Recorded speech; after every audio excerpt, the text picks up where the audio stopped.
As always, we want to begin our program in the spirit of healing and education, where History Colorado acknowledges the 48 contemporary tribes with historic ties to the state of Colorado.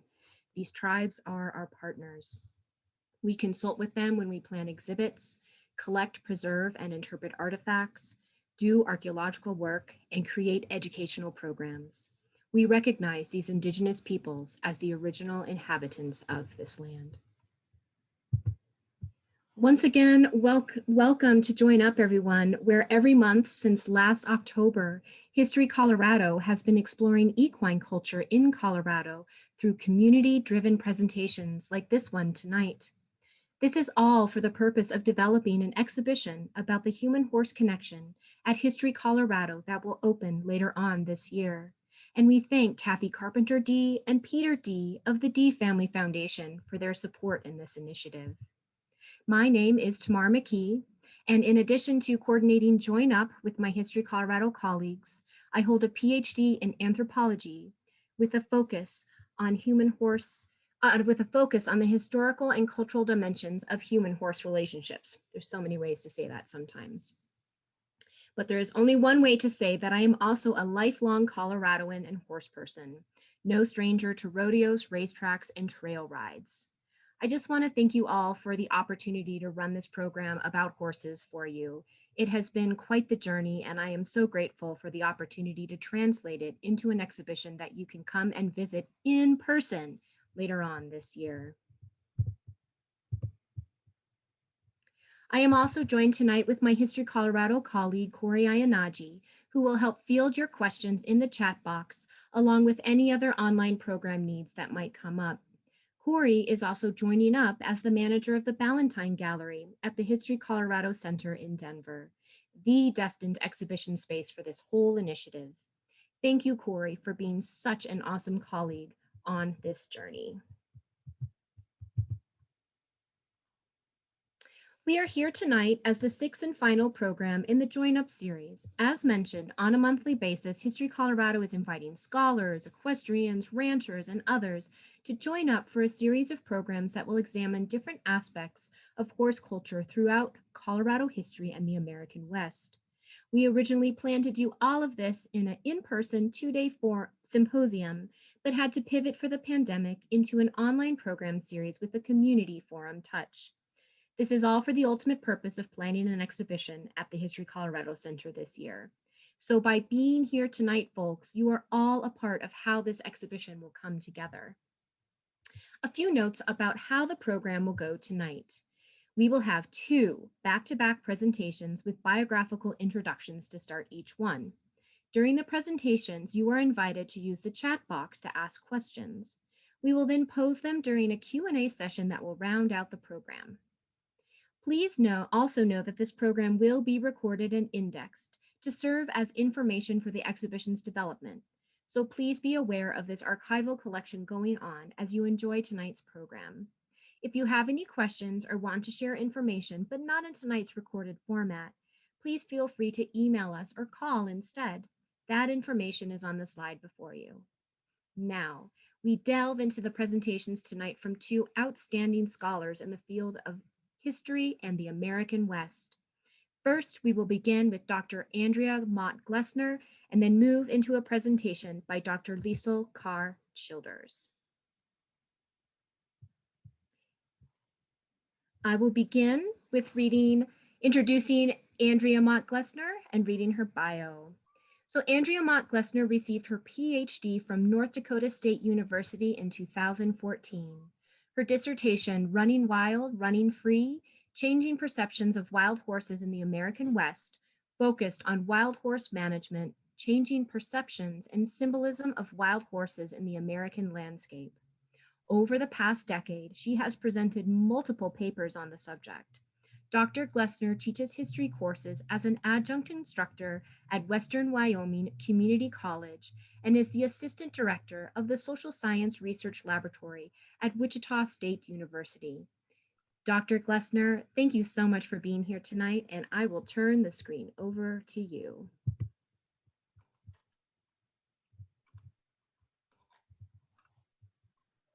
Thank you, Dr. McKee. and the staff at the History Colorado Center. It really is a pleasure to be here tonight with everyone to talk about one of my favorite subjects, wild horses. Horses have long fascinated me. As a child, I thought they were beautiful, majestic creatures. And as I grew older, I continued to feed this fascination with horses by reading books, watching films like Misty of Chincoteague, The Black Stallion, and many books by Marguerite Henry as well. But never once did I think that these books and films would be something that I would continue to look at as an adult. Obviously, I was wrong. Horses, especially the wild horse, have not only captured my mind over multiple years, but they have captured the hearts and minds of people all over the country and beyond. It is an animal with a complex history here in the United States. So horses, especially wild horses, have a complex history here in the United States. And as a child, I didn't understand this, but as an academic, I have gained a broader perspective. And not only that, but a better understanding of the many entities and characters involved in the story of the wild horse in the United States. As I'm sure many of you can relate, I can fully remember the first day that I saw a herd of wild horses. It was actually by chance in Colorado.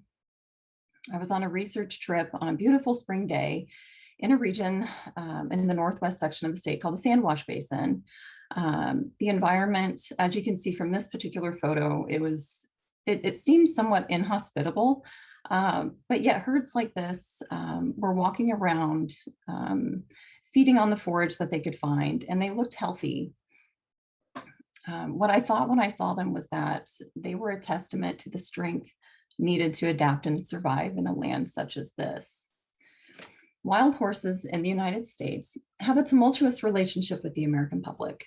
Some people love them, some people hate them, and many others really don't even know that wild horses do still exist in this country. This free-roaming animal went from a position of relative obscurity in the early to mid-1900s to one that had captured the hearts and minds, and not only that, but the attention of many different individuals of all different ages and groups by the 1960s and 1970s. Their history is one that many people may not know or even understand. It is full of ups and downs, as well as twists and turns. It is a history that involves people and communities from a variety of cultural, economic, political, and social backgrounds. It is complex. It can connect individuals and communities, as well as divide them. This topic is one that inspires further conversation about a wide variety of related issues, some of which we will touch on briefly this evening. The management and control of wild horses in the United States is not only a modern topic, but it is also a historic one. The subject as a whole is what we would say is controversial.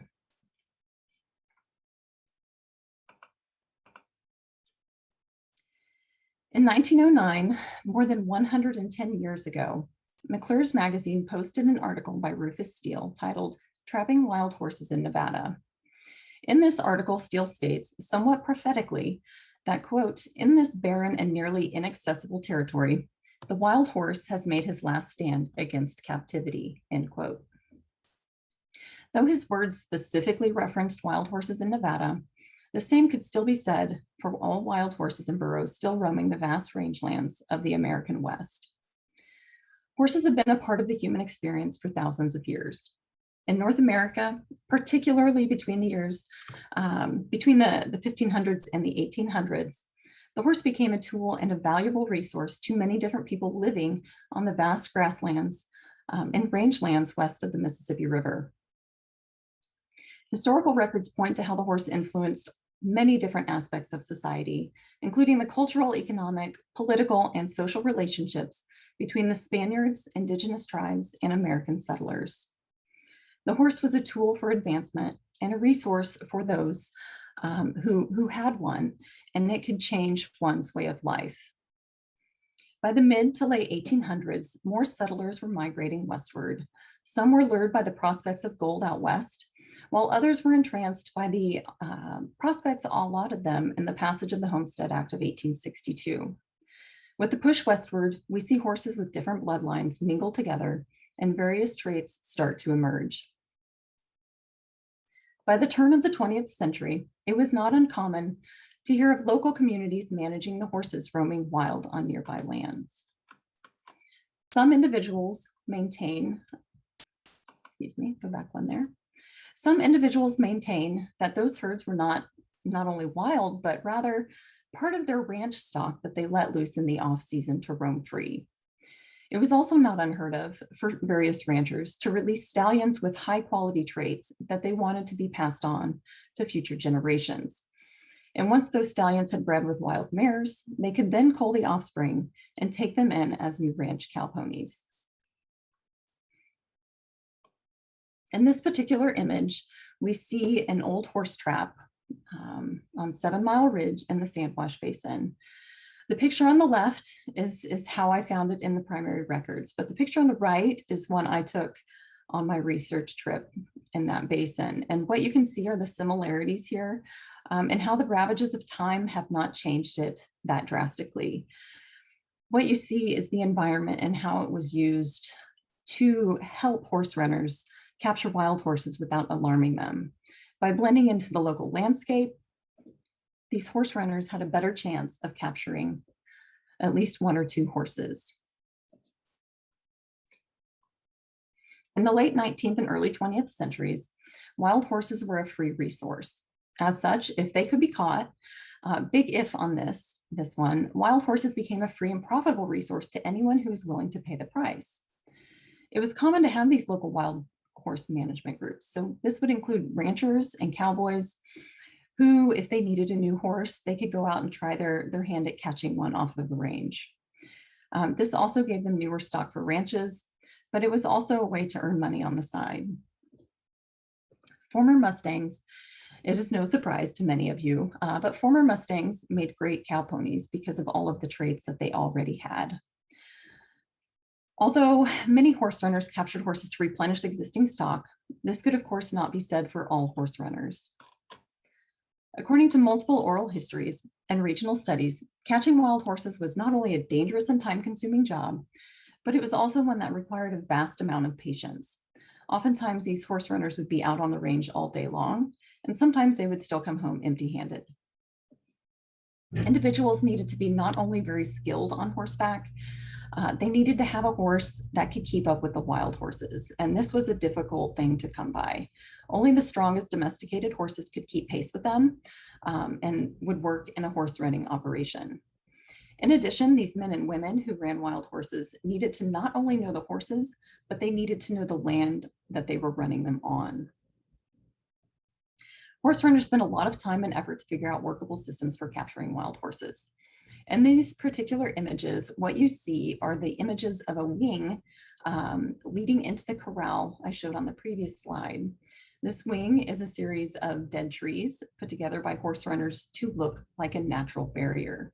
It was one way to fool the wild horses into following a trail into a man-made trap. Sometimes these outfits would keep and of course train the horses for ranch work, but of course other times horse runners would sell them to rendering works or slaughterhouses, individuals who needed riding ponies, or even to the military when they were in need of mounts. For many individuals though, capturing wild horses was a way to make a small income. It was also a way that they managed local wild horse populations. Running wild horses began to change even more in the 1930s with the passage of the Taylor Grazing Act on June 28, 1934. This act was meant to help prevent a recurrence of the range use and abuse problems that took place in the 1880s when overstocked range conditions and volatile weather patterns caused massive die-offs of cattle herds throughout the grasslands.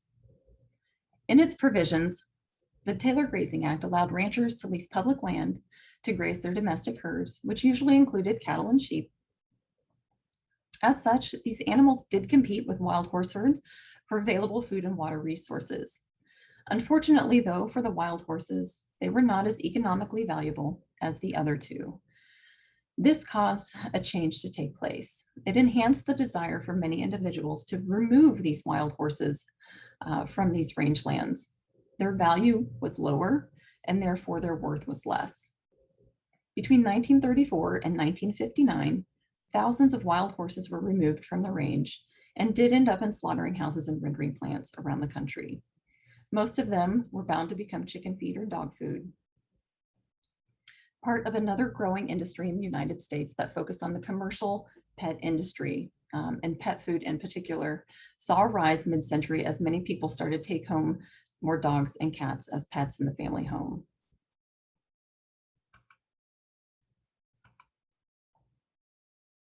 As the United States became more and more mechanized and people bought more automobiles, horses were needed less and less. This switch also made it easier for certain individuals to catch wild horses, albeit in a way that often caused drastic injuries to the animals themselves. These images that you see are two in a full series taken by Gus Bundy in 1951. They depict the inherent violence in Mustanging with the use of trucks and biplanes, as horse runners like these drove down these wild herds in order to capture them and usually send them off to slaughtering houses. The use of mechanized equipment certainly brought a lot of changes to horse running. It is also worth noting that several of Gus Bundy's iconic photographs truly became well known throughout the country and even the world because they were used in later years for the passage of wild horse protection legislation in the 50s and again in the 1960s. These images were not only shared by media outlets, but they were utilized by another individual who decided to bring the act of Mustanging and the cruelty inherent in some of it out into the open. By the early to mid 1950s, we see the first legislation in place to protect wild horses. One individual in particular helped usher in a new era of awareness regarding wild horses in the American West, and she appealed to a wide variety of audiences in her efforts to protect them from eradication. Velma Braun Johnston was not only a native Nevadan, she was a child survivor of polio, daughter to a Mustanger, a man who caught and trained wild horses and sold them. And she started a campaign that focused on the symbolic nature of the wild horse as one way to protect them from being lost.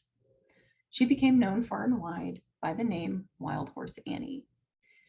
Velma Braun Johnston became a pivotal figure in the collection of research meant to protect wild horses. She worked solo as well as in collaboration with individuals from a variety of jobs, of ages, with groups. She formed the basis for the initial legislation to protect wild horses in Nevada in 1955. Years later, though, in 1959, we see the passage of the Save the Mustangs bill, which also became known as the Wild Horse Annie Law. This was the first large-scale legislation put in place to protect wild free-roaming horses. One of the more important provisions in this bill was to outlaw the use of mechanized equipment. Trucks, biplanes, those were included in this bill. They were no longer allowed to be used in horse roundups. However, even with the passage of this bill, Johnston continued to push for the protection of horses and for the range on a federal level. Between 1959 and 1971, little was done to stop illegal poaching of wild horses on these ranges. The punishment for these crimes was not severe enough to dissuade a lot of people from making their own attempt to catch wild horses. In Johnston's opinion, these animals symbolized several things, but mostly the wild, noble, and free spirit of the nation that she called home. And she wanted the public to help protect a national living symbol, which is how she referred to them in her correspondence with many people. Her campaign involved massive letter writing campaigns and appealed to individuals of all ages and backgrounds. She not only reached out to congressmen, but she also reached out to individuals who led conservation groups and children in classrooms all over the country, many of whom would write letters back to the lady known as Wild Horse Annie. On December 15, 1971, Congress passed the Wild Free Roaming Horses and Burros Act. The Wild Free Roaming Horses and Burros Act stated that these animals needed to be managed and protected because they are, quote, living symbols of the historic and pioneer spirit of the West, end quote. This act placed the management of wild herds under the authority of the United States Bureau of Land Management, and to a lesser extent, the United States Forest Service. These two agencies continue to manage wild horse populations throughout the United States. In 1976, one addendum was put in the 1971 Act, and this allowed for the modernization of capture techniques. Oops, I don't know what happened there. Go back.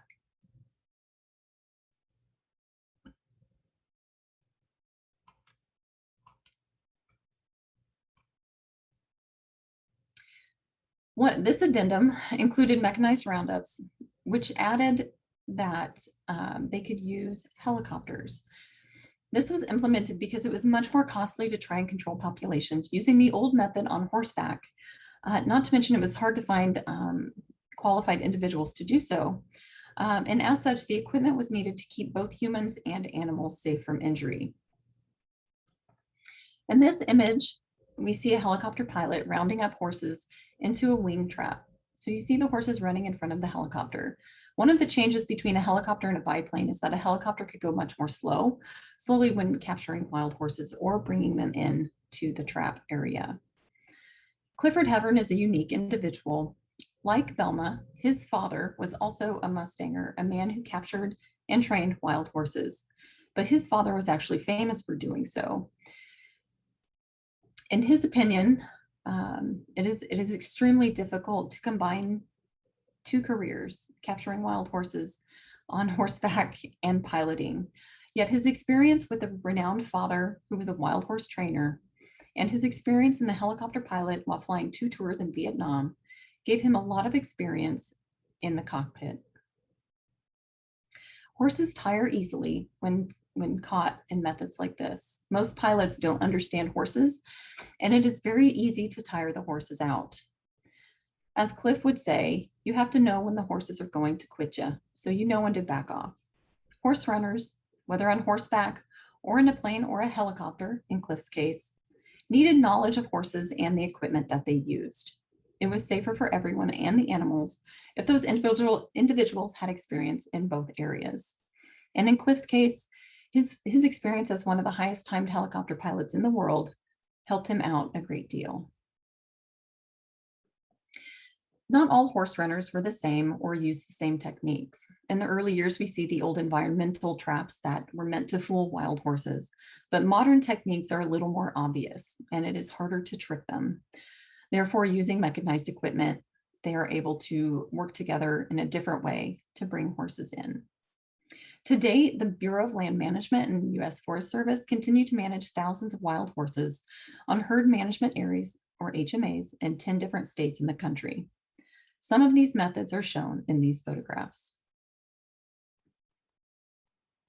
There continue to be several big issues, or what we would call hot topics, associated with wild horse management in the United States. These include issues like roundups, which we previously discussed, adoption, and slaughter. These controversial subjects come to the forefront of most conversations surrounding wild horses. In fact, it is almost hard to avoid them. The first subject, roundups, is at this time a necessary way to control population growth that continues to skyrocket and continues to allow for multiple use per existing land management laws. It has some grounding in the historical record, particularly concerning local and community wild horse management practices. The second subject, adoption, has been an issue since the Act of 1971. The intent of the program was to find good homes for the horses that were culled from the range. Oftentimes, we see the foals, colts, fillies find good homes, but that is not always the case.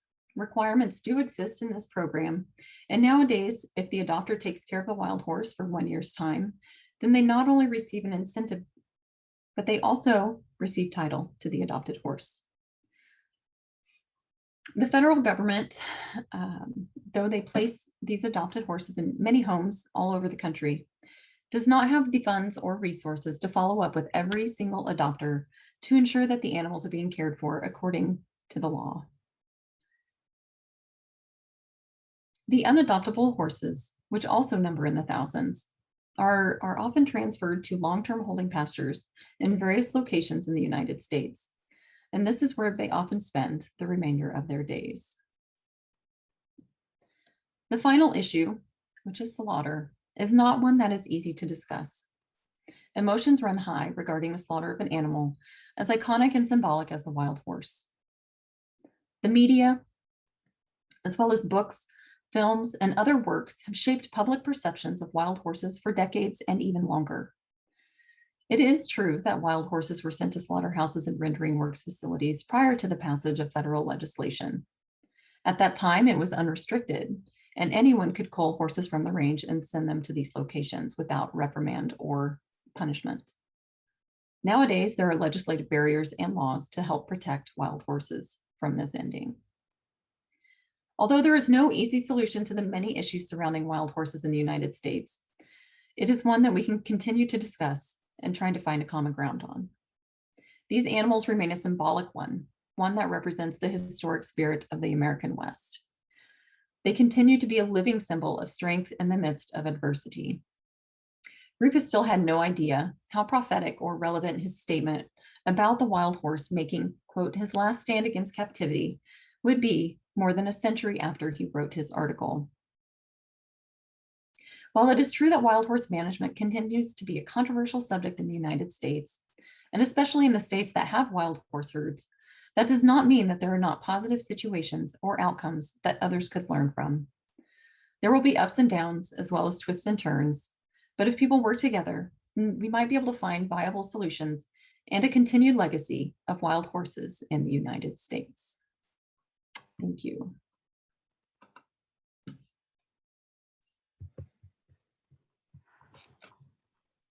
Thank you so much, Andrea, for the context you have given based on your incredible research. I can't wait till we get to the Q&A session. So let's keep it rolling. So we are now going to introduce Dr. Leisl Carr Childers. As always, please feel free to ask any questions you have in the chat during the presentation, and Corey and I will ask them in the Q&A session following Dr. Carr Childers' presentation. So Leisl Carr Childers is an assistant professor of history at Colorado State University. Her research is on the American West, specifically its public lands history and management. Her first book, The Size of the Risk, Histories of Multiple Use in the Great Basin, published by the University of Oklahoma Press in 2015, won the Western Writers of America 2016 Spur Award for Contemporary Nonfiction. Her research has been featured on the podcast Bundyville, Season 1, PBS Frontline, Nevada's Public Radio's State of Nevada, and in the High Country News. Liesel, thank you so much for being here tonight, and I will turn the screen over to you.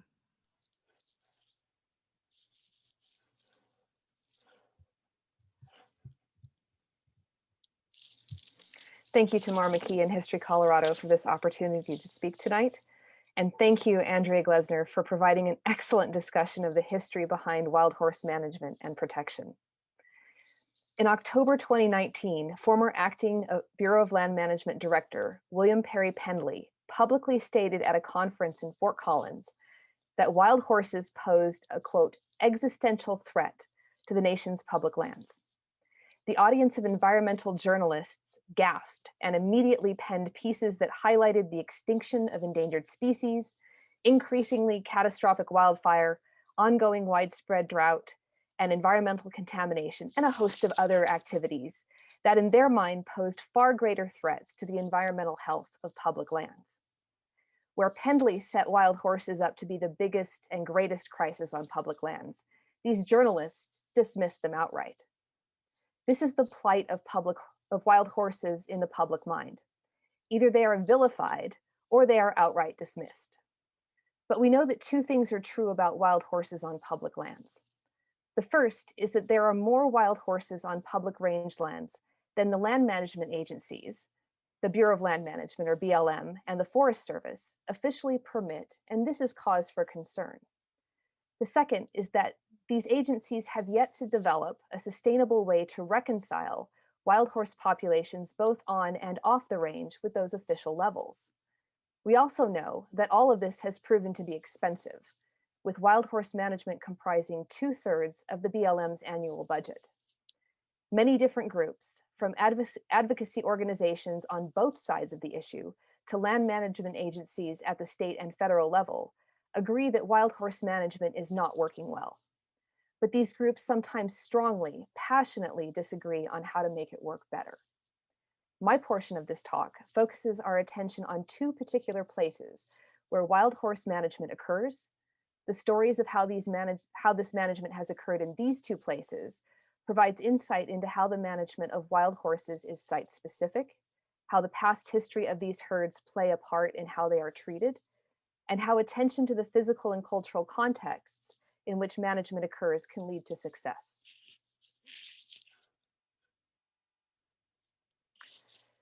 The two locations I will highlight today are the Seaman's Range Golden Gate herd areas along the Seaman Range and Golden Gate Mountains that surround Coal Valley in eastern Nevada, and the Little Book Cliffs Wild Horse Range in the rugged canyons between Whitaker Flats and Mount Garfield on the north bank of the Colorado River in western Colorado.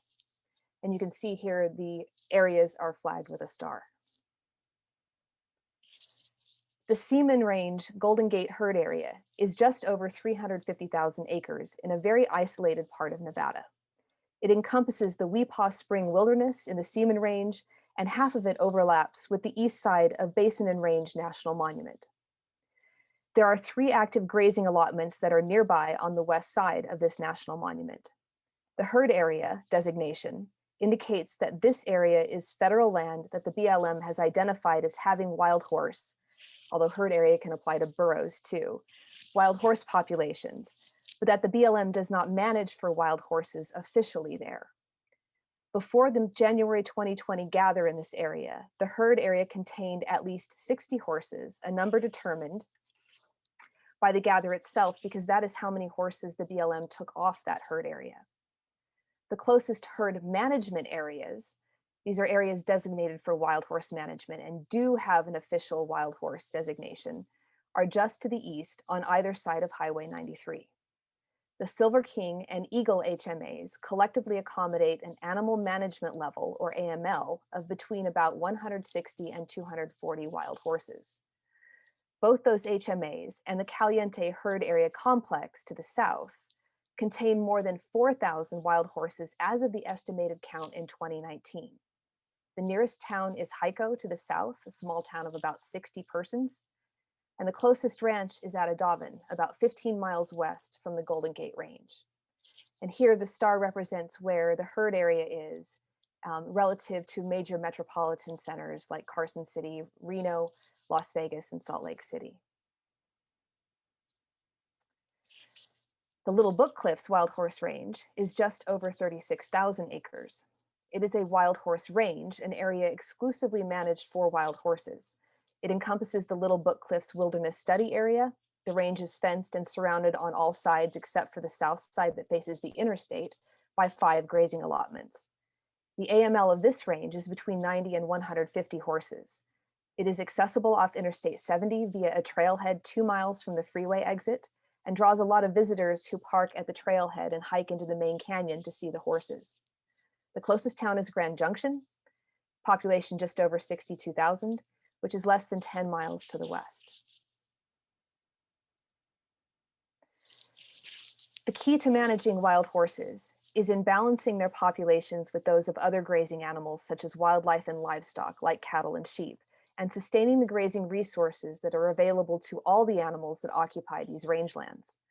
Grazing resources, especially grass, have to come first. Throughout the American West, there are hardy native grasses that grow prolifically even in dry areas. Indian rice grass, here in the center, proliferates everywhere from fields to rock crevices, and wild rye, here on the left, grows well at high elevations. In the Southwest, Big Galita, here on the right, grows in bushy clumps between sandy stretches on the Colorado Plateau and in the Great Basin. These are perennial grasses, and they'll come back year to year provided they are not overly stressed. On these rangelands, animal populations have to be balanced in relationship to each other. The laws that govern public lands protect wildlife first, especially endangered species, and then accommodate wild horses and burros and cattle and sheep. Cattle and horses consume about the same amount of grass, and so there is often a perception that for every cow that exists on the grazing range, one less wild horse is allowed to exist, or vice versa, that for every wild horse, one less cow is allowed to exist. This is an oversimplification of the decision-making process that determines the numbers of wild horses and livestock on grazing ranges. But what is gravely concerning to land managers is the rate of population growth of animals on the grazing range, above all. In particular, they're concerned about wild horses. Livestock and wild horse and burro populations will all grow rapidly if left alone. A herd of 100 animals can increase by 20 to 25 horses every year, so that within 4 to 5 years, their population doubles. The BLM requires ranchers to limit the number of and duration of livestock on public rangelands, and so does the Forest Service. Similarly, both agencies set limits on the number of wild horses and burros.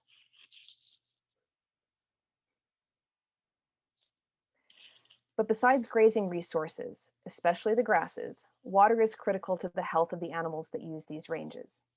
But in places like Coal Valley in Nevada and the Little Book Cliffs in Colorado, the majority of water resources are underground and are brought to the surface through the acquisition of water rights and the construction of infrastructure, largely by the ranchers.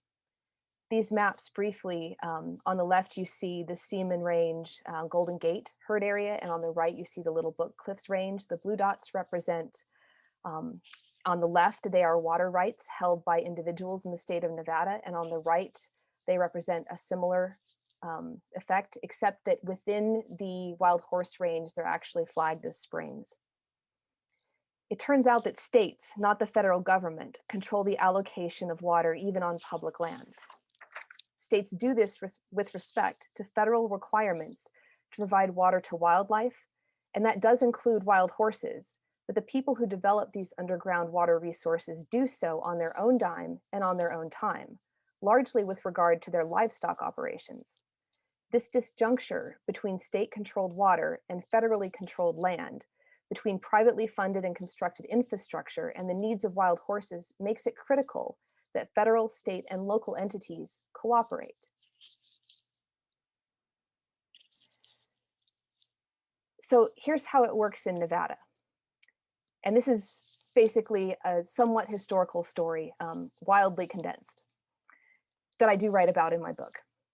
In Nevada, Gracie and Euhaldi, a Basque rancher that operates out of Adavan, and pretty much the only rancher in the Coal Valley, Garden Valley area, grazes cattle and sheep in the winter, and holds the vast majority of the water rights there. He served for almost a decade on the state's Wild Horse Commission to help support their management. He has told stories of chasing horses and rounding them up. In an interview I conducted in 2006, he said, "I grew up chasing Mustangs, but I mean, my dad, boy, if you saw a bunch of horses, forget the cows or anything else. Away you went chasing the Mustangs." They paid for many of the horses to use the grazing range as part of their grazing permits once the Taylor Grazing Act was implemented. He and his family released pedigreed horses into local bands to help improve their genetics and conducted regular roundups to gather the horses they wanted to keep and the horses they wanted to sell. Of those that they sold, some went to buyers who valued their breeding. Many of these horses would be considered quarter horses today. Some, the old animals and those with undesirable characteristics, went to the slaughterhouse. But Euhaldi and his family were not part of the profit-seeking Mustangers depicted in the Arthur Miller film, The Misfits, in 1961, looking to make a quick buck. Their interaction with wild horses was regular and routine, and a fundamental part of their livestock operation. Euhaldi was not strictly opposed to the passage of the 1971 Wild Horse Protection Law, but the legal wall that law built around his operation and between his operation and wild horses fractured this previous relationship that he had had. The law gave ranchers an initial window in which to round up their horses from the range and drew a hard line between the Euhaldi's animals and those left running wild.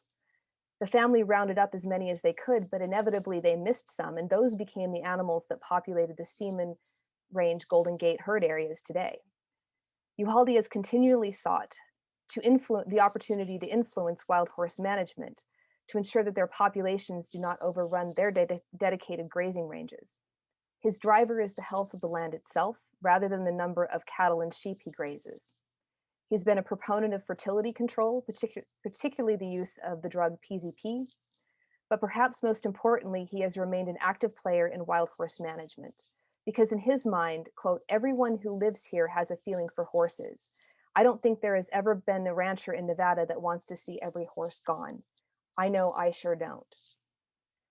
But the gather process for these animals has been fraught with lawsuits and litigation, and Euhaldi has been frustrated with the way in which wild horse populations often outstrip the frequency of gathers.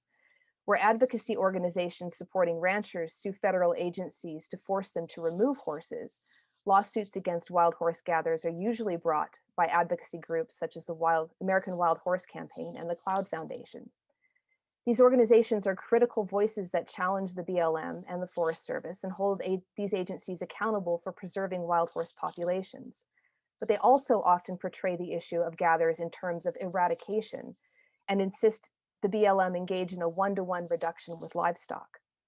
This particular disjuncture highlights an interesting fracture in how rangelands are managed and how that management is perceived. The Euhaldis and other ranchers in Nevada and elsewhere do incur significant livestock reductions from year to year based on rangeland conditions, but those reductions are not always apparent to wild horse advocacy groups because much of that information is not made public and the process is often not transparent. In addition, these gathers take place where these gathers take place matters, since herd areas are not actually designated for wild horse management. A gather in a herd area which is not managed for wild horses, but often has wild horses in it because of its proximity to the herd management areas, is crucial to the health of that rangeland. When gathers are stopped, populations do not stop increasing. This means that wild horse gathers in Coal Valley are often inconsistent, stressful, legally and emotionally contentious, and as a result occur less frequently, and when they do, at a larger scale. The horses that roam the Little Book Cliffs range are a mixture of bloodlines. Some may be the descendants of the Dominguez Escalante expedition of 1776. Some are likely the descendants of animals used by fur traders and frontier regulars in the military in the early to mid-19th century. Some are very likely the descendants of the Nuchu or Ute herds left behind when the US government forcibly removed them to reservations during the late 19th century. And some are certainly the descendants of workhorses bred by local ranchers on the open range. Some of those ranchers who operated in the Little Book Cliffs included Old Man Lane, Dave Knight, Russ Latham, and then John D. Hill. In particular, Dave Knight, who was a Cherokee from Oklahoma, imported Arabian studs to improve the bloodlines of the horse herds already in the area. Today, the BLM imports stallions from the Kiger herd in southeastern Oregon to improve the current bloodlines. This particular wild horse range, though, developed out of an agreement between the BLM and the rancher John D. Hill in 1974. Hill, a cattle rancher who operated on the eastern side of the Little Book Cliffs between Round Mountain, Lang Gulch, and Indian Park down into Cottonwood, Coal Canyon, and Main Canyon, worked with the BLM to create two distinct zones of grazing use, one for cattle and one for horses. Hill relinquished the more remote areas of the grazing allotments on which he was permitted in order to segregate federally managed wild horse herds from his cattle operation. In creating distinct boundaries between wild horses and cattle, Hill and the BLM sought to avoid overlap in grazing that would have occurred if he continued to run his cattle on the entirety of the area on which he held permits. And with range resources scarce in this area, that was a smart decision. The BLM dedicated the Little Book Cliffs Wild Horse Range in 1980 to the memory of Velma Wild Horse Annie Johnston and placed a monument to her in Indian Park. As of 1997, Hill's successor to the allotment, devoted to cattle, transferred the remaining territory to the BLM to be included in the Little Book Cliffs Wild Horse Range, which expanded its territory. In 1983, the Friends of the Mustang, a local wild horse advocacy group in Grand Junction, engaged in a cooperative management agreement with the BLM to assist with the management of the Little Book Cliffs Range. In particular, the Friends of the Mustang volunteers helped improve range conditions, including bettering established water resources, reseeding burn areas, replacing fencing, and even helped with adoptions. In 2002, they formed the Little Book Cliffs Wild Horse Range Fertility Control Darting Team to administer the drug PZP to Little Book Cliffs horses. They also worked with BLM to make the range accessible to recreationists who hike, mountain bike, or drive through the range in order to catch a glimpse of the wild horses. The BLM and Friends group likes to see between about 65 and 125 horses on the range in the Little Book Cliffs, depending on the range resources available, and that's below the AML. This group provides critical support to the BLM in managing wild horses. In 1993, the organization actually won recognition from the BLM for their exemplary service, and the agency described the Little Book Cliffs range as the most successful in the country. So here are some observations. Between these two short examples, there are some takeaways I can offer about what works and some operating principles for how to think about wild horse management on public lands in a more informed way. First, the greater the scale of management, the more difficult it is to enact. Larger, more isolated landscapes are harder to track wild horses and conduct gathers in effectively, which makes the process reliant on mechanized equipment like helicopters instead of simpler bait and trap methods that are far less traumatic. Larger herds and more bands are also harder on the landscape and compete with each other as much as they compete with other animals for grazing resources. The principle then is to think about sufficiency in terms of the size of the management area and in terms of the animal numbers relative to the range resources. Second, public lands management is all about the relationship between different uses as opposed to developing a hierarchy of use or maximizing particular uses. The many public lands laws have mandated a variety of different, intersecting, and often conflicting activities, and land management agencies are required to make all of them work. It helps when there are fewer, more compatible relationships to manage. It also helps to respect the history of the place and the people that live there. Third, it is important to engage the communities near wild horse populations in their management. These communities are the ones who interact with wild horses most frequently. They drive their cars on the roads that wild horses cross. They are regularly on the trails that traverse their ranges and popularize the animals in their photographs on Flickr. These communities are the ones that help fund the necessary infrastructure from fences to water sources that support them. Fourth, educational entities and nonprofits are encouraged to engage in cooperative agreements with federal agencies to help support the management of wild horses.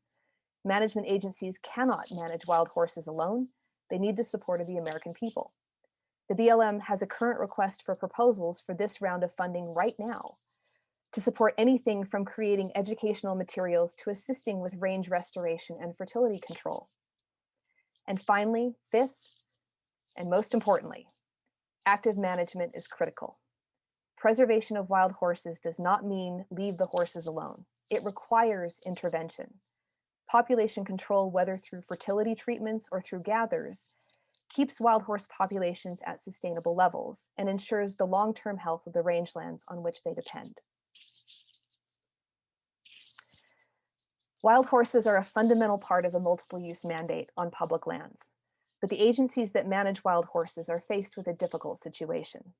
The number of wild horses and burros on rangelands today is more than many places can handle, and there are tens of thousands of additional animals in long-term off-range holding facilities that the government funds.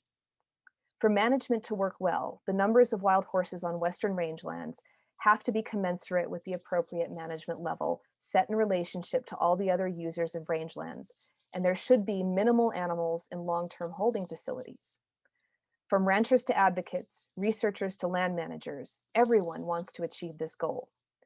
To reach this more sustainable point, in the short term, more gathers, larger holding facilities, and a great deal more funding is needed to reduce populations on the rangelands.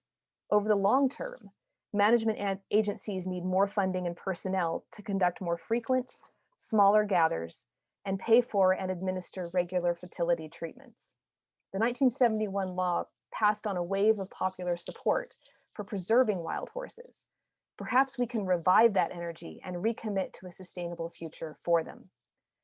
Let me leave you with a picture of Picasso, the most famous wild horse in Colorado from the Sandwash Basin herd management area.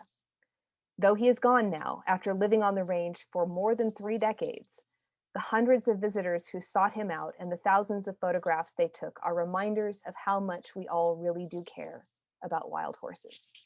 Thank you.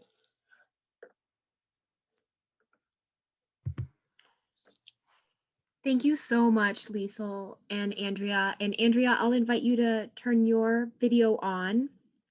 And both Corey and I are going to facilitate the Q&A session. So we had a few questions in the chat. Corey and I have come up with some questions, and I'm sure things will get rolling in the chat as well as we talk. We have some really nice space to give to this conversation, and questions from the audience and conversation. So Corey, I'll let you start. Great. Thanks, Tamar, and thank you again to both of our panelists for those wonderful presentations. To start it off, I'm going to start with a couple questions for Andrea. The first question comes from Elaine, and she asks, can you elaborate a bit on where the wild horses came from in the very beginning, across the strait from Russia to Alaska, from the Spanish conquistadors, etc.? Certainly. Hi, Elaine. Thank you for joining us. When you think about the wild horses that are here in the United States today, a lot of things are involved here, especially where they came from. Originally, the original historic records point to horses having existed in some fashion or another in North America before they, as records show, went extinct and were reintroduced at some point by the Spaniards. Those horses that were reintroduced by the Spaniards eventually started moving farther north and mingled with other horses. So we still see traits of the Spanish horses in several different HMAs and privately managed herds here in the United States. So those traits are still being found in the DNA of these horses. So you could say that they were reintroduced to an environment that was not just adequate, but perfect for horses with the vast grasslands that they had to range on. So I hope that briefly answers your question, Elaine. I know I will pass it over to Liesl to see if she has anything that she would like to add on that. Thanks, Andrea. Hi, Elaine. Good question. Always the money question. where our horses, because it points out the position of horses as either introduced, as in reintroduced, or native, as in they've been here all along. So the answer that I'll give you is that absolutely the scientific record and the scientific research that we have indicates that the fossil record ends sometime around the last ice age, but we're shedding some of our adherence to just thinking about it in terms of the fossil record and starting to pay more attention to traditional ecological knowledge in indigenous communities, which is highlighting a little bit of a different story and suggestive of the fact that it's possible through looking at it through an indigenous lens that horses have been around a little bit longer than that, as in they survived through the last ice age. We're still going through research processes, but there's some good work out there by Yvette Running Horse Collins, who has probably the newest work on the indigenous ecological or traditional ecological knowledge study. So I would highly recommend her work, and she has a website if you just Google her name. And I was about to type it in the chat, but Dr. William Taylor at CU, which we've talked about too, is also, he has the NSF grant that they're looking at that, and whether it's, did the horse continue from quote unquote ice age into the the context we're looking at it now through those generations. Yeah, exactly. Or if there was just a deeper understanding and relationship going on that, for particularly with burials that were classified as paleontological. The idea behind Dr. Taylor's work is that these were actually culturally affiliated burials instead. So pretty exciting stuff. And we can give folks links to all of these resources to our follow-up post-event resource email. So I'm actually going to ask the next question, and let's see. Let's go to let's do the question about unadoptable versus put to slaughter, who makes the decision of which horses live and which horses go to slaughter, and maybe trace that along a historical trajectory, if that makes sense too. And either Liesl or Andrea, I guess I could lob it to you, whoever wants to pick that one up first. I can pick that one up first. Well, Tamar, a lot of the historical records, and by those I mean oral histories collected in the field by individuals who ran wild horses, a lot of them will tell you stories about things that happened on the range, things that they're proud of, things that they're not so proud of, and things that they wish that they had done better. You know, a lot of these men were really trying to survive, and part of doing that was earning money. So running horses was a way for them to earn money to take care of their families, and to survive in the off season when they didn't have other jobs. When they would go on the range, you know, they would see a variety of animals out there. They would see horses with good conformation, good disposition, but they would also see those that might have been ill, might have been injured. And so I'm sure it was seeing those animals and the differences between them that would make the decision for them. Maybe it was an act of mercy in some cases. I do know that they would take the good-looking horses, the good-looking animals, and train them to be not only riding horses, but cow ponies that could help them work the range with their domestic herds. In later years, of course, we see a change in the push to slaughter. A lot of these men were, and probably women as well, I don't want to distinguish it as being just one gender. It was a profitable enterprise because nobody was stopping them. And so they could collect as many horses as they wanted without reprimand, without punishment, and take them to the nearest slaughterhouse and get money for them by the pound. You know, some of these were not the career cowboys that we're talking about here. These were the individuals, and I'm trying to think of the right term that cowboys would call them, but the daytime cowboy, or the cowboy that the fly-by-night cowboy. They weren't there to be a full-on cowboy, but they looked the part in some cases. So the decision to go to slaughter or not to go to slaughter, I think it really depended on the background of the individuals running the horses. You know, they don't want to see the animals suffer, especially those who work with the animals on a day-to-day basis.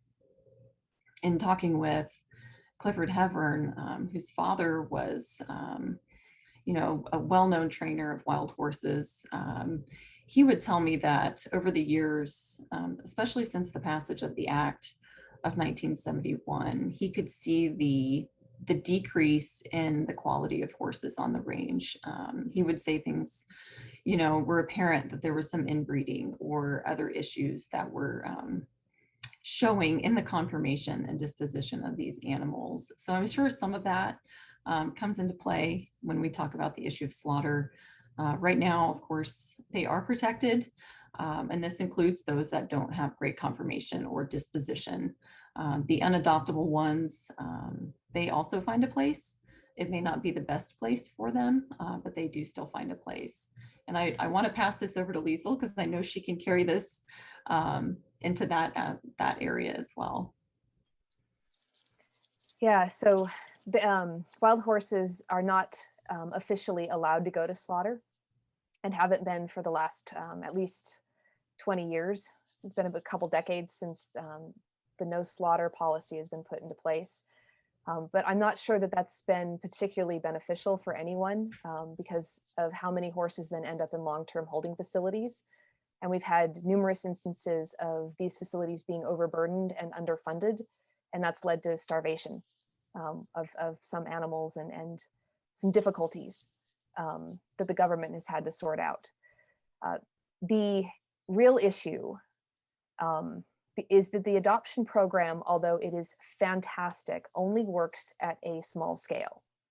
Most horses that are pulled off the range are actually not going to get adopted because there just isn't, they're not like dogs, you know, Every other household in Fort Collins, I think, has a dog, but even though this is a horse town and is very much a horse town, not even half the population here owns a horse, not even a quarter.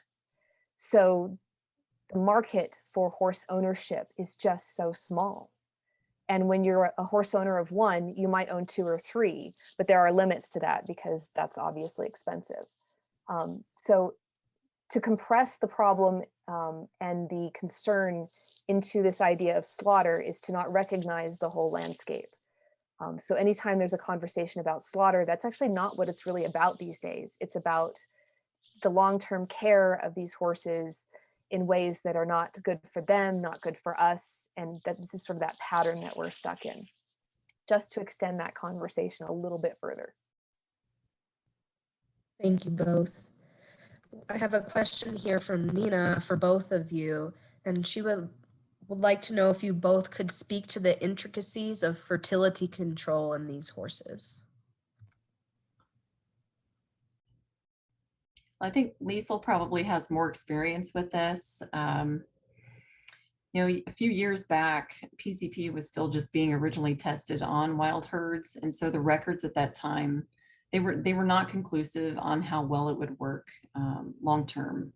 And so Liesl's experience with the Book Cliffs range, I think that speaks to a different perspective and a different story on how PZP can work if administered in a dedicated manner by a group of people who are concerned and pay attention to the timelines that are affected here, especially when we're talking about when animals come into season and when they will foal. It can not only be hazardous to the mares, it can also be rather hazardous to the foals as well if they're born at a time of year when they shouldn't be.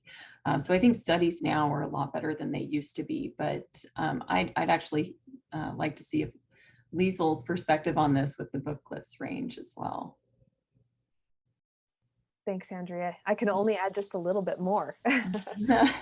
So those early studies were definitely cautionary for using PZP as a silver bullet to fix the problem. And they were right to do so because it's not the answer.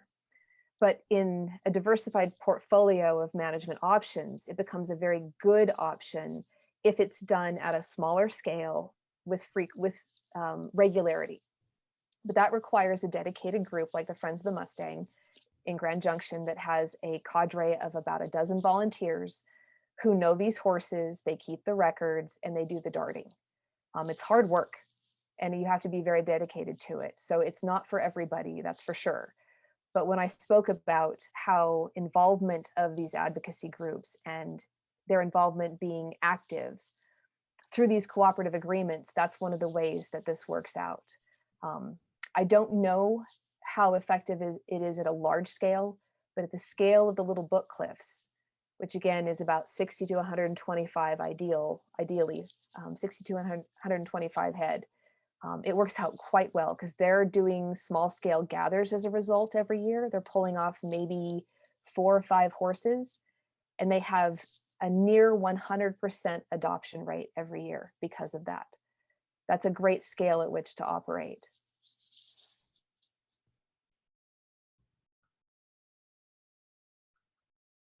The next question is on me.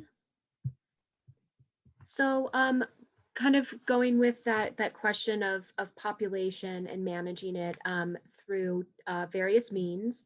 The question came up from Carol. Has the predator population, this is more toward predator, I read, has the predator population been reduced due to grazing rights? Does this contribute to the horse overpopulation?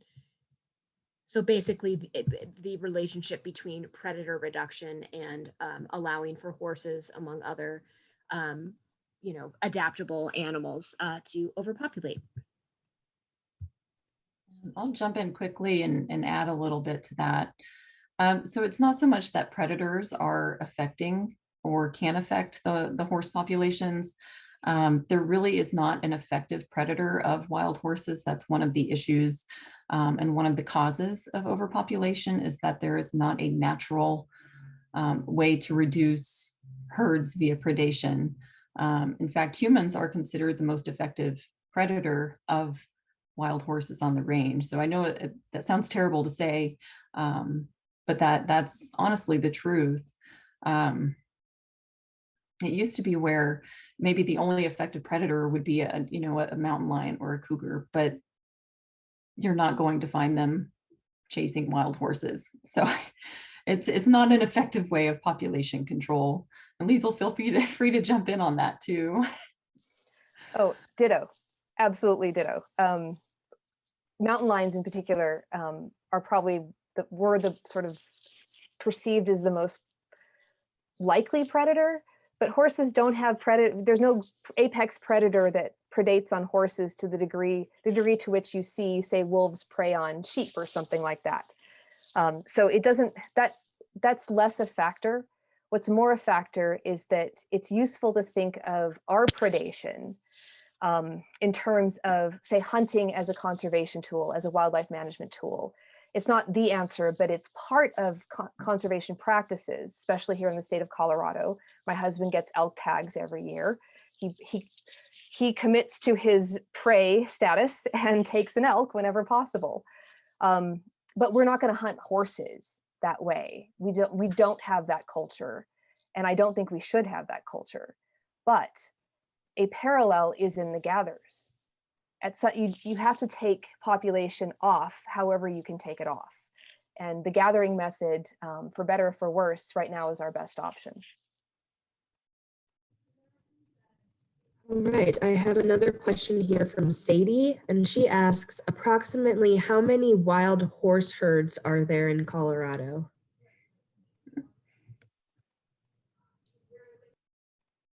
I do not have an accurate number for that. 4. There's 4 areas in which wild horses are managed and some spillover. So 3 herd management areas, 1 range, that's Little Book Cliffs. One of the herd management areas is where Andrea took those photographs, the Sandwash Basin. That's probably the most popular, next to Little Book Cliffs. And then there are 2 others, East Douglas, Piance, and Spring Creek, I think, is down south of I-70. But then the West Douglas complex has the spillover from the East Douglas, Piance Creek herds. And that's the herd area that is difficult for the BLM folks on the West Slope to manage right now. And Liesl, and just to clarify, when you point out the 4 management areas, that's public lands, right? So that's BLM, but there's tribal lands to consider as well, I would imagine. And then, do you know of any? And it kind of speaks to a question that came up in the chat. Are there any private ranges, like someone like a Ted Turner of wild horses? I mean, perhaps not in Colorado, but I'm just thinking of alternative management areas aside from just the public lands. Not to butt in if you want to answer that quickly, and then we'll go back to the other questions too, but I just was interested in that nuance. Andrea, correct me if I'm wrong, but Madeline Boone Pickens has a big parcel land that she runs horses on. And I think the folks at the Cloud Foundation also have, that's in South Dakota, they have a big parcel of land. Those are private wild horse herds. And then the state of Nevada manages a herd in the Virginia range outside of Reno. Those are state animals and not federal animals. But by far, hands down, the vast majority of horses, wild horses that are managed by the federal government on federal lands. I would agree with that assessment. Just to keep thing on that kind of note real fast, and to get to a public question, how do you know if I'm going to paraphrase a little bit, Elaine, if there has been conversations about creating some sort of animal preserve for wild horses in Colorado, akin to the wild animal preserve we see in Keensburg? Are you folks privy to those kind of conversations, or no, aside from public lands management? And you spoke about the Cloud Foundation and Madeline Pickens's program. Are there any like wild horse preserves privately run in Colorado or in the American West? And perhaps that's a reiteration of what you just spoke to, but I just wanted to speak to the audience's question there.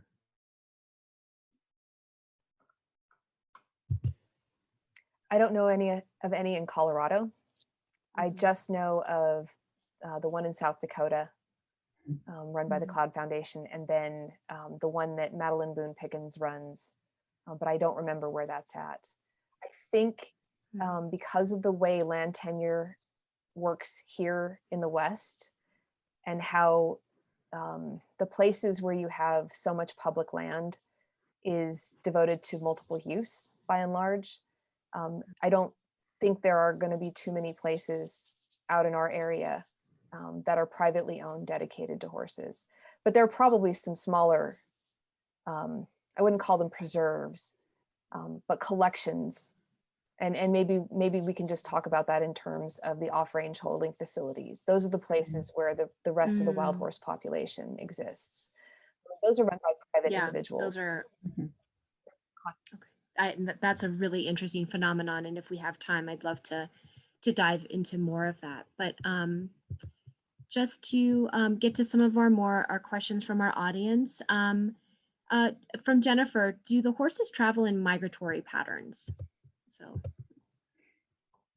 and again, either Liesl or Andrea, how you feel equipped to answer those. I don't know that I would call them migratory patterns now, especially with the fencing of the range and the way movement is controlled. But Liesl, feel free to jump in here. I don't see that, other than the push from humans taking them from point A to point B and then them staying in those regions. I don't hear a lot about migratory patterns when it comes to horses. Yeah, I don't think either horses or even bison migrate through the vast expanses of, say, caribou. Those migrations are massive. And I'm trying to remember, even in the deep history, if there was ever, if I've read any evidence or run across any evidence of those large scale migratory patterns, maybe with bison, but even then I think horses tend to stay in, whether they're fenced or not, they'll stay in pretty small locations, which is one of the interesting phenomenons on herd management areas. So say that the larger areas in Nevada, you'll have bands occupying territory, but their territory isn't ginormous. And one of the things that makes that so problematic is not because they're fenced in, but because they do want to stay around resources and won't roam too awfully far, which means they're essentially in the same area all year round. They'll just cycle through it different times. And that makes it different actually than grazing cattle and sheep, which the BLM and Forest Service are very careful to not let there be year-round grazing in any particular grazing allotment. The permit system doesn't actually work that way. And in fact, over the last 20 years, we're seeing a huge change in the way, because of increasing aridness and depressed range resources, a huge change in the allocation of how much cattle and sheep can actually be out on the public ranges. It's been cut phenomenally from what it was first permitted as, say, in the 1930s. And that's also governed not just in terms of number, but in terms of how much time they can spend out on the range. And that's very different from wild horses being out there all year round. Thank you, Lisa, for explaining that. And one more question here from Nina for both of you. Could you discuss the labeling of horses as wild versus free roaming versus feral, and just the choice of perspective around those wordings? I'll jump on that one first. A lot of the wording comes down to timing and the whole native versus non-native discussion. So you have one spectrum that prefers to use the word feral in terms of the non-native animal inhabiting the range. It's a feral animal. Wild was more often used before any sort of legislation took place. to protect them. It was usually the 1950s when Johnston started to push for legislation that they started to change the wording from wild and feral to free roaming wild horses. So it really comes down to a timing issue, and when legislation was being pushed through, they had to find a new term to accurately describe these free roaming horse herds throughout the West. Exactly. And I will only add that the 1959 law, when that conversation really started unfolding, was happening at the same time conversation about the Endangered Species Act was starting to tick up. And the 1971 law sits alongside the 1973 Endangered Species Act as it passed. So there was definitely in that moment some great care given to differentiate between wildlife as defined in the Endangered Species Act and then wild and free roaming horses, which has a different connotation. So Andrea is absolutely correct.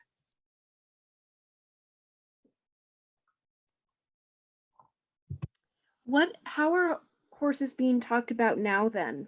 You know, what do you both see kind of on the horizon for how language, if it's about timing and legislation, how are horses being talked about, and what sort of kind of zeitgeist and legislative timing is related? So basically just what's next. I think that's a hard one to predict, Tamar. Honestly, I don't know when or if that terminology will change in any sort of legislation that gets pushed through. Definitions change over time, and as the world becomes more modernized and technologically savvy, the terminology for wild free roaming horses could certainly change as well. Liesl, feel free to jump on that as well. I honestly, I'm historians. We study the past. We don't try to predict the future. So this is a difficult question to answer, Tamar. Andrea, I don't know what you think about this, but we're all using the term wild horses here. So yes. I think that's just where whatever the legal name is, in the law, we're just going to keep using wild horses because that's what we called them before. That's what we still call them. So maybe historians will have the last laugh on that one. Maybe so. Basically, you're saying for the exhibition, we can say wild horses and that's okay. Right. Oh, great. Yeah, no, great. Thank you for that. So I always like to ask this question, and especially given how much we kind of met and talked about just the incredible universe that you folks know about this topic. What did you have to leave out in your formal presentation tonight that you would like to share? You can take a beat to think about that too if you need to.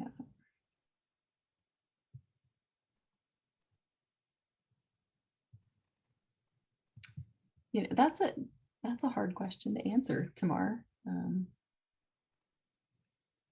Or maybe something you want to reiterate. There actually is something I'd like to touch on. I know the act of Mustanging as I portrayed it seemed very negative. But when we look at the stories of people who grew up on the range and the people who were surrounded by wild horses on a daily basis, Velma Johnston, for example, her father cotton trained wild Mustangs. But Clifford Hevern, his father also cotton trained Mustangs. And both of these gentlemen did so as a way to help their families. It wasn't meant to be a negative situation. And I think nowadays, when we talk about that act, it seems more negative than it was originally intended to be. So I think that's what I would like to leave everyone with. That just because we talk about Mustanging in a certain way doesn't mean there aren't stories of individuals like Clifford and Belma that shed a different light on those types of situations.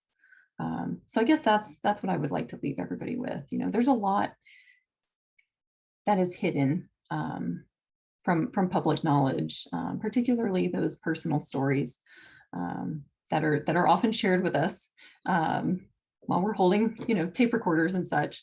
But those are the kind of stories that shape what we know and what we understand of things like Mustanging and gathers. So these fascinating stories, they open up so much knowledge that we might otherwise miss if we don't talk to people who seem unusual. In the case of some of my research subjects, I just happened to be in the right place at the right time. In fact, I met Clifford while I was at a history conference in Reno, and I went with my advisor at the time and a couple of other panelists, and we ate at a Louis Basque restaurant in downtown Reno. And one of the couples sharing our table included Clifford Hevern and his wife.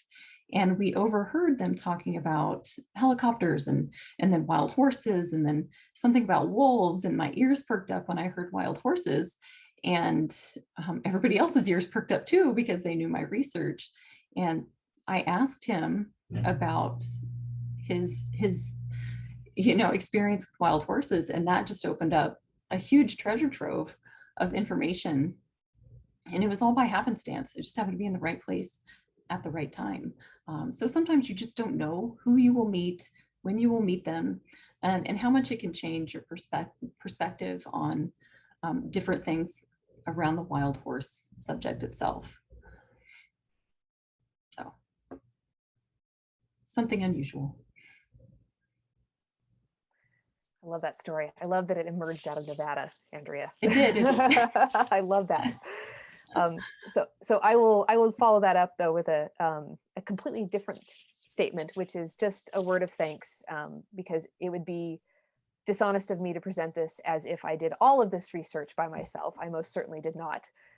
So I have to thank Retta Brugger at CSU Extension in Grand Junction, who helped me out with the Little Book Clips contacts. Haley Doucette, who's in the audience, who did a lot of the legwork in an extension internship. Thanks, Haley. Elena Dosa Montes, who was her predecessor on that same extension internship. Linda Masters and Melissa Kindle, who work for the BLM on the West Slope. Jim Dollarshell too, he's retired now. Dessa Watson, who helps run the Micro Mustang Makeover. And Shelley Thompson from the Southern Ute Tribe for helping me along with Indigenous perspectives on wild horses. So I really appreciate everybody's help and just wanted to make sure that we got that on the record. It is officially on the record now. Thanks, Liesl.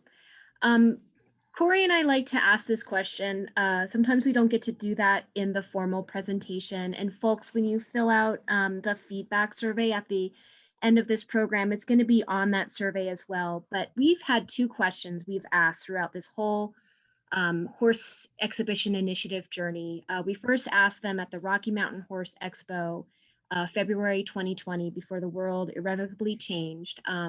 And we've been, like I said, asking it all along the way. And I'm going to ask these two questions for you, Liesl and Andrea, to kind of round out the evening. So the first question is, what do you love about horses? Well, there are a lot of things to love about horses. They're easy on the eyes. They move beautifully. They just have a very majestic appearance. And, I can see, growing up as a little girl, I always loved horses. I was certainly one of those girls, right? I would draw them in my free time. I would read about them in my free time. Obviously, I needed more hobbies, but they were appealing in so many ways, and they still are. They continually teach us new things about life. Truth. So all of that. And I will only add one other thing, which is I love the partnership. I love the way in which a horse works with you. I love riding them. I love training them. My first horse was a Mustang, pulled off the range in Ridgecrest. He tried to kill me on numerous occasions, but he ended up being the best trail horse I've ever had. Yeah, the work companion and that you go together is what I love. So the corollary to that first question is, what would the world miss without horses? And I feel that's particularly resonant with this topic tonight. So what would the world miss if we didn't have horses in it? I think they give you something to believe in, and on many different levels.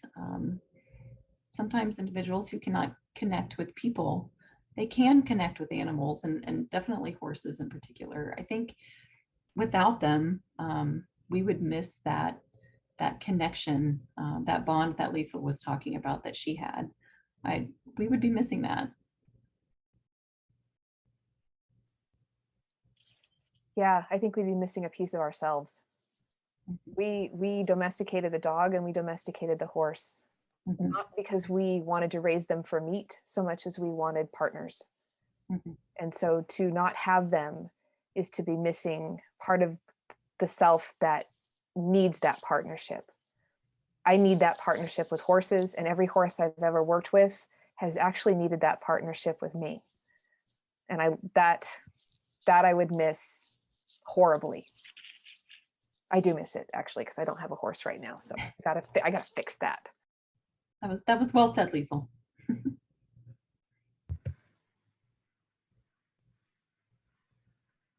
Just giving some space to kind of hold your answers, because that was really awesome. Thank you both so much, and really look forward to continuing this journey with you into the exhibition and beyond. So I just want to thank you so much this evening for your presentations, Andrea and Liesl.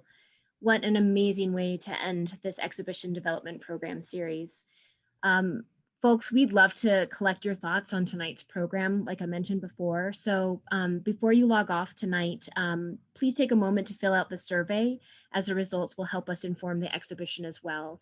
And like I said, you'll be asked those 2 questions about what you love about horses and what the world would miss. So what is next? As with all of our Join Up programs, and as I mentioned this evening, I will send out a post-event resource email that will contain a link to this video for tonight's program, along with any other helpful information pertinent to tonight's discussion. And I do have to say that Wild Horse Annie's papers are at the Denver Public Library, so I'm including a link to that to look at. And stay tuned as we now go into exhibition development mode here at History Colorado, aiming to open the exhibition around Thanksgiving 2021, knock on wood, of course, in this day and age. In the meantime, you can always connect with me over email. Check out our Join Up landing page for updates. I'll make sure that's in the follow-up email as well. Or you can follow the exhibitions on rotation in the Ballantine Gallery, which Corey is doing so much amazing work for. Right now, we have the Delightful Aprons exhibit, and then we will host a Museum of Memory exhibit in conjunction with History Colorado's next blockbuster exhibition initiative, Building Denver, which is all happening next month. Once again, thank you to all the presenters who joined up this evening, as well as to all of you. And on behalf of History Colorado, we wish you all a good night. Thank you so much.